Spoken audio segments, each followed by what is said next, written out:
Hey, good morning. Welcome to a Sunday edition of Morning Scone, and glad to have you here. We are presented by Boudreaux's, the Margarita and the Bloody Mary mix. So if you're hitting the brunch scene today, make sure you pick up some Boudreaux's. Shake, pour, and drink. It's that easy. Great local company. And of course, maybe you're hanging out by the pool. As you can see, I've opened my margarita mix. I should probably get a new one for these purposes, but nonetheless, check them out. Thank them very much for sponsoring Morning Scone, and if where you shop they do not carry Boudreaux's, demand that they do. So thank you very much to Boudreaux's. LSU takes it on the chin, 14-1 against Oregon State. It was like Murphy's Law. Anything that could go wrong will go wrong, and it did for LSU. The chirping sound is my son, who's probably going to walk in here at some point and tell you hello. Drew? He'll figure it out. So let's quickly, if we could, recap the LSU-Oregon State game, what of there is worth recapping, and then talk about the rest of this regional and how it may play out. So Northwestern State won yesterday. They eliminated San Diego State. A really nice performance. They shut out San Diego State 9-0, and San Diego State went through its ace. I mean, they threw Garrett Hill, who was the conference pitcher of the year, and Northwestern State jumped on him early. They got 4 runs in the first 3 innings. He was out of the game. They would add 5 more runs late, but great performance by Northwestern State. So Forkham Demons, LSU will play Northwestern State today in an elimination game at 2 o'clock Central. The winner will then have to come back and beat Oregon State twice, once tonight and then once Monday if necessary. So we'll get to that in a second. But last night, the super disappointing thing, I mean, when it goes 14-1, there just wasn't much that went well for you. And we've talked so much about how LSU had their roadmap to win this regional, and there were no detours.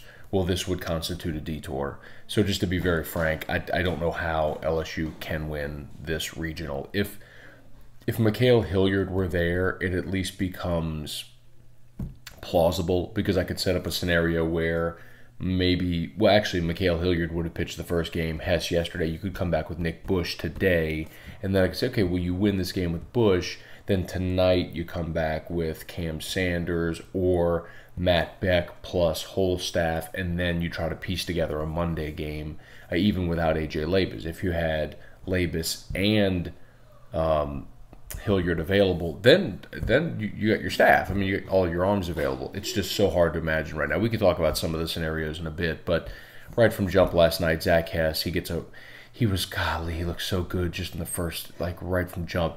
He gets a weak grounder to short to start the game. He gets a strikeout. He's at 8 pitches through 2 batters. Nick Madrigal's up and he hits him. So he hits Madrigal, and then he goes single to Larnach, double, run in, and you're like, or 2 runs in, you're like, okay, well.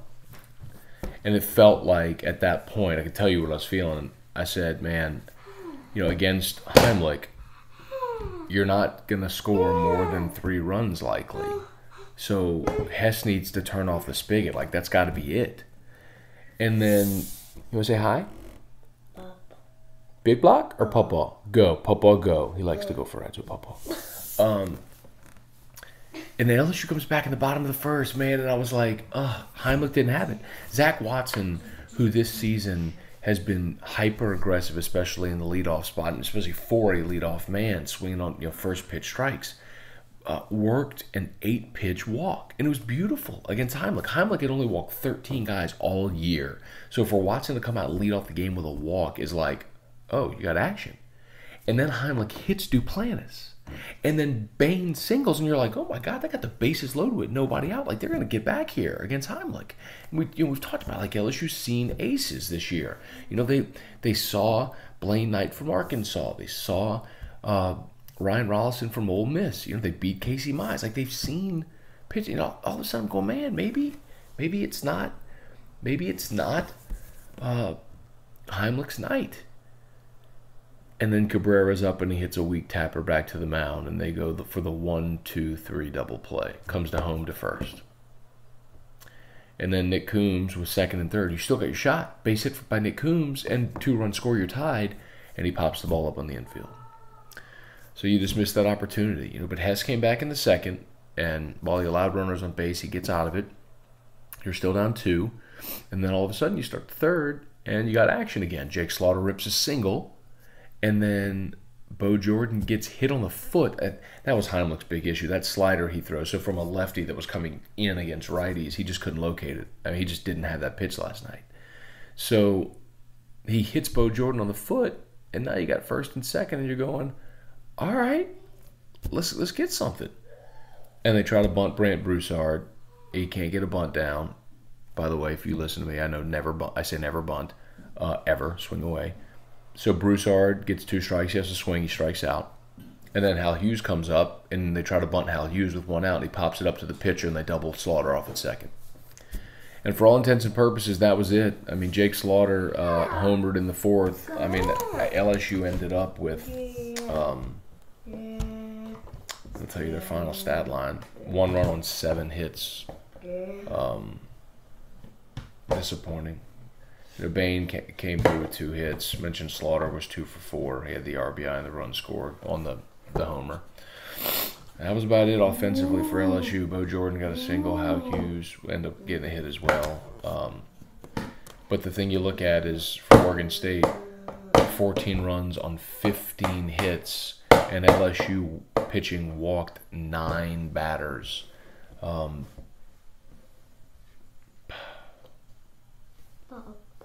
They also hit 2 guys.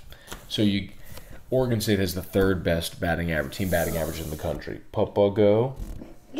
Papa go. Okay. Papa go. Oregon State is the 3rd best team batting average in the country.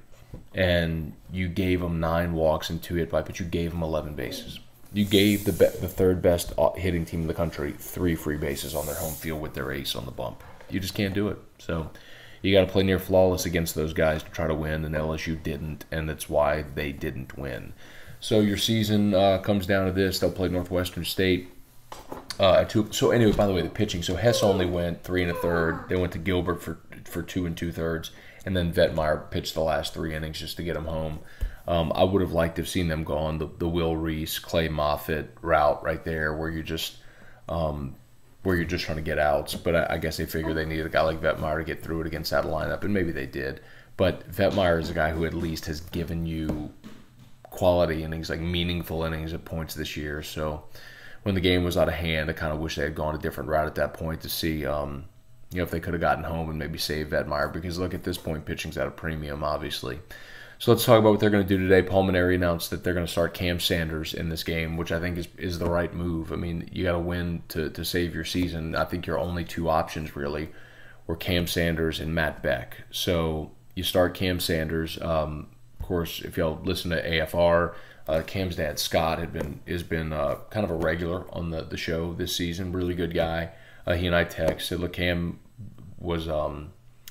was expected to come out of the bullpen in the first game against San Diego State, and obviously Devin Fonda was brilliant, so they didn't need him to do that. But even as of yesterday, Pulmonary had not told Cam that he was going to be starting. So you can tell Pulmonary and Alan Dunn are very much taking this in a game-by-game approach just because you have to. And Pulmonary said after the game last night, if you try to think about what we have to do to advance, it seems daunting, so don't think about that. Just think about playing this game against Northwestern State. So, I mean, like I mentioned, y'all, I can try to give you some ideas. I don't think that there's any great ones. Again, if you had Mikhail Hilliard, it's a different story because I think you could try to figure it out. If there's one thing that maybe you want to latch on to say, okay, that's a reason why this could work, is that Oregon State really doesn't have great starting pitching depth. So that's their deficiency this year. Last year, they had a sub-2 staff ERA. I think their team ERA was 1.49. They were insane.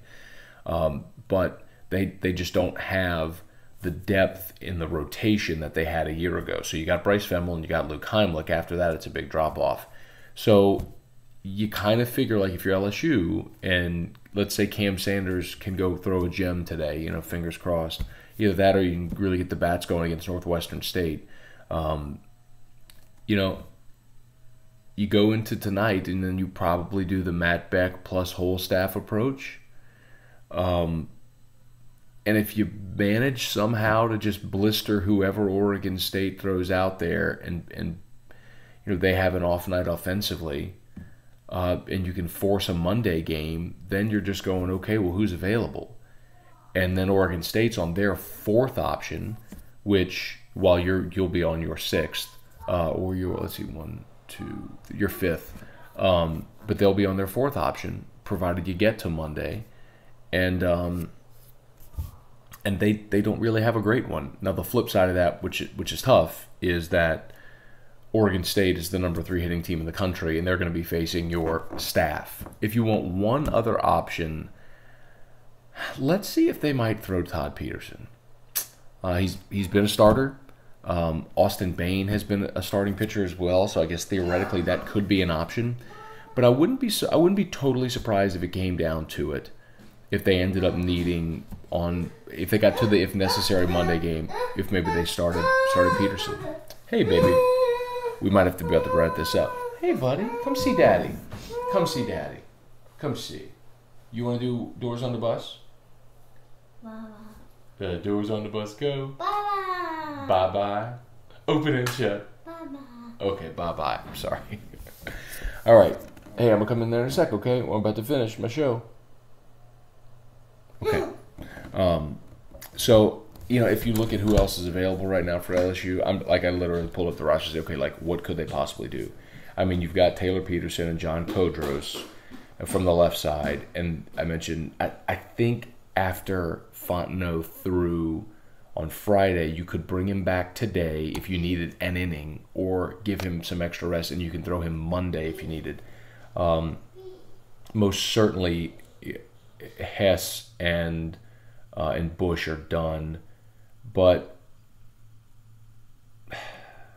Will Reese, Clay Moffitt, Vetmeyer's not going to pitch today. Fontenot's not going to pitch today. Cabrera hasn't pitched since the beginning of the year. Theoretically, you could go to him, but I digress. We'll see what they do. They should win today against Northwestern State at 2 with Cam Sanders on the mound. My guess is Matt Beck follows. So if and when that happens, we'll certainly be keeping you up to date throughout the day. So another edition of Morning Scone. We appreciate you. Y'all please hit the subscribe button if you're watching us on YouTube. And check out our friends over at Boudreaux's, boudreauxmix.com, boudreauxmix.com, and follow them on all of their social media. That's Boudreaux's Mix and boudreauxmix.com. Y'all have a great Sunday.